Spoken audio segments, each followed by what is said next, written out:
অনেকেই আছে যারা কিভাবে সঠিক নিয়মে একটি ফেসবুক পেজ ক্রিয়েট করবেন তারা সেটাই জানেন না। তো আমি আপনাদেরকে আজকে দেখাবো আপনারা কিভাবে প্রফেশনালভাবে একটি ফেসবুক পেজ ক্রিয়েট করবেন। তো সবার আগে বলে নিই, কেউ ভিডিওটা স্কিপ করবেন না, সম্পূর্ণ ভিডিওটা দেখতে থাকুন, তাহলে এখান থেকে কিছু শিখতে পারবেন। তো সরাসরি চলে যাই মোবাইল স্ক্রিনে। সরাসরি চলে আসলাম মোবাইল স্ক্রিনে আসার পর আমাদেরকে সর্বপ্রথম চলে আসতে হবে ফেসবুক অফিসিয়াল অ্যাপসে। আসার পরে এখানে দেখেন কর্নারে থ্রি ডট আইকন, এই থ্রি ডট আইকনের উপরে একটা ক্লিক করতে হবে। ক্লিক করার পরে আমাদের সামনে এরকম একটা ইন্টারফেস শো করবে।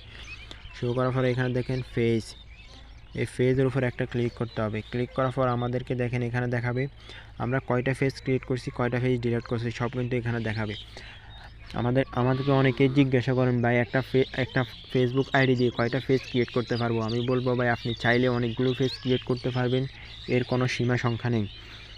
যেহেতু আমরা একটা ফেজ ক্রিয়েট করবো, যেহেতু আমরা এখানে দেখেন ক্রিয়েট, এই ক্রিয়েট অপশানের উপরে একটা ক্লিক করব। ক্লিক করার পরে এখানে দেখেন পার্সোনাল প্রোফাইল, পাবলিক পেজ। তো আমরা যেহেতু একটা ফেসবুক পেজ ক্রিয়েট করব, তো এখানে দেখেন পাবলিক পেজের উপরে একটা ক্লিক করবেন। ক্লিক করার পর এখানে দেখেন নেক্সট, এই নেক্সটের উপরে একটা ক্লিক করবেন। ক্লিক করার পর এখানে দেখেন পেজ নেম, এই পেজ আমাদেরকে এখানে আমাদের পেজের জন্য সুন্দর একটি নাম দিতে হবে। আমি এখানে দিচ্ছি রাফি ব্লগ, রাফি ব্লগ 100। আমি আপাতত একটা নাম দিয়েছি আমার পেজের জন্য। তো এখানে দেখেন নেক্সট, এখানে দেখেন নেক্সট, এই নেক্সটের উপরে একটা ক্লিক করবেন। ক্লিক করার পরে আপনাদের সামনে এরকম ইন্টারফেস শো করবে। শো করার পরে এখানে দেখেন আমাদেরকে এখানে বলতেছে আমাদের পেজের জন্য একটা ক্যাটাগরি দিতে। সিলেক্ট করে আপনি যে বিষয়ে ক্যাটাগরি, আপনি যে বিষয়ে ভিডিও বানাবেন সেই বিষয়ে আপনি এখানে ক্যাটাগরি দিতে পারেন। তো আমি এখানে দিচ্ছি ডিজিটাল ক্রিয়েটর, এই দেখেন ডিজিটাল ক্রিয়েটর। তো আমি এখানে ডিজিটাল ক্রিয়েটর দিয়েছি। এখানে দেখেন ক্রিয়েট, এই ক্রিয়েট অপশানের উপরে একটা ক্লিক করবেন। তো আপনাদের সামনে এরকম ইন্টারফেস শো করবে। শো করার পরে আপনাদের সামনে এরকম আসে create content and the content were fun, এই অপশানে ক্লিক করবেন। নিচের এই অপশানের উপর ক্লিক করবেন, এই অপশানের উপর ক্লিক করবেন।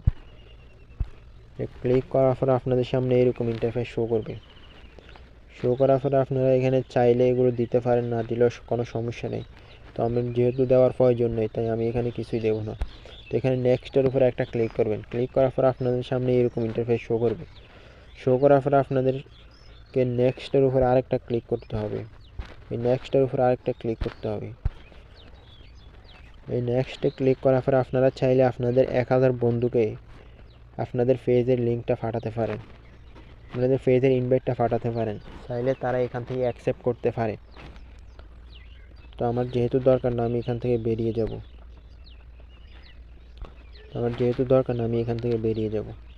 আর নেক্সটে ক্লিক করবেন। নেক্সট ডান দিবেন, ডান অপশানে ক্লিক করবেন। ক্লিক করার পর আপনাদের ফেসবুক পেজটি ক্রিয়েট হয়ে যাবে। তো এইভাবে আপনারা চাইলে প্রফেশনালভাবে একটি ফেসবুক পেজ ক্রিয়েট করতে পারেন। তো আপনাদেরকে সর্বপ্রথম দিয়ে দিতে হবে আপনাদের প্রোফাইল পিকচার এবং কি কভার ফটো।